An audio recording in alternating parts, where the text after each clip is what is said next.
स्तर जिले को नक्सल प्रभावित इलाके के रूप में पहचाना जाता है। यहाँ के किसानों की आवाज बस्तर की पिछले अंचल में जन्मी। डॉक्टर त्रिपाठी आज वैश्विक मंच पर भारतीय कृषि की एक सशक्त आवाज है। बस्तर की माटी से निकली हर्बल क्रांति।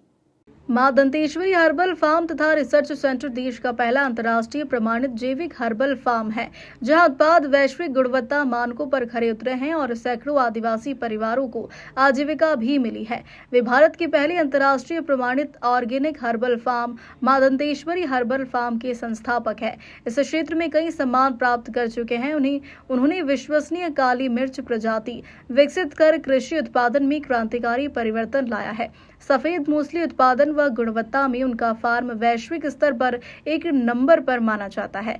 डॉक्टर त्रिपाठी ने कहा कि रूस की प्रतिष्ठित संस्था इंटरनेशनल बिजनेस अलायंस मॉस्को और भारत का प्रमुख कृषि मीडिया समूह कृषि जागरण एवं एग्रीकल्चर वर्ल्ड के द्वारा आमंत्रण कर बुलाया जा रहा है।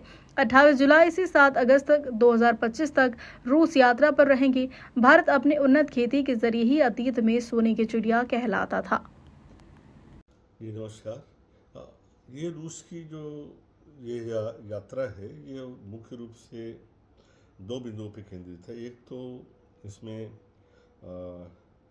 मीटिंग्स हैं जो इंटरनेशनल बिजनेस अलायंसेस जो संस्था है उसकी और अन्य संस्थाओं के द्वारा कृषि उद्यमी और कृषि क्षेत्र के अन्य विशेषज्ञों के साथ में बैठकें हैं, जिसमें हम देखेंगे कि भारत और रूस दोनों खेती के क्षेत्र में और किसानों की बेहतरी के लिए परस्पर क्या कर सकते हैं, क्योंकि भारत का जो ट्रेडिशनल सस्टेनेबल एग्रीकल्चर प्रैक्टिसेस हैं उनसे बहुत कुछ सीखा जा सकता है और रूस से भी बहुत कुछ हम सीख सकते हैं।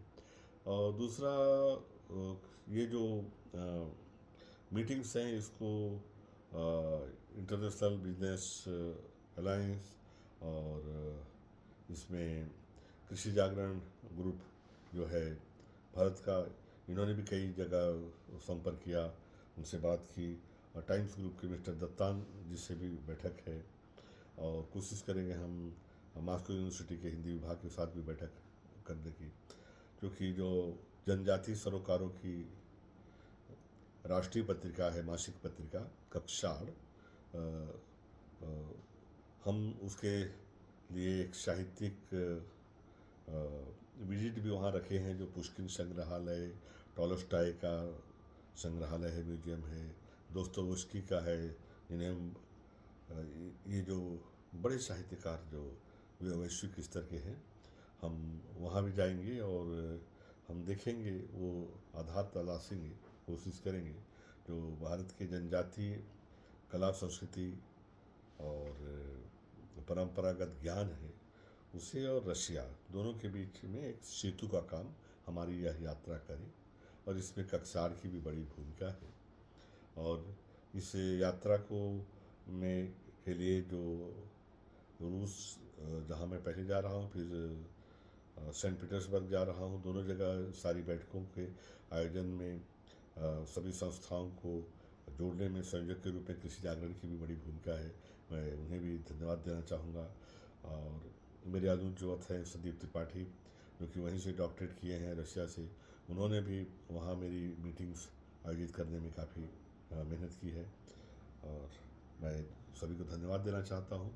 मैं उम्मीद करता हूँ कि भारत और रूस, विशेषकर भारत और रूस के जो किसान हैं और जो खेती है, इनके बीच जो सेतु है और मजबूत होगा और हम एक दूसरे से और बेहतरी के लिए सीखेंगे।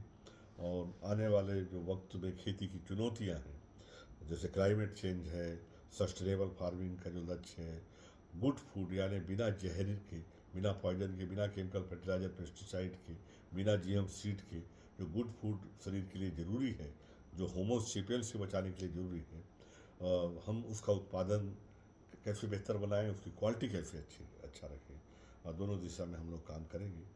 तो मुझे उम्मीद है यह यात्रा इस दिशा में एक मील का पत्थर साबित होगी। मैं पूरी कोशिश करूंगा कि ज़्यादा से ज़्यादा हम वैचारिक स्तर पे, वैचारिक धरातल पर जुड़ें और एक दूसरे की बेहतरी के लिए हम अपने जो भी हमारा बौद्धिक ज्ञान है और अनुभव है वो साझा करें। जी, धन्यवाद।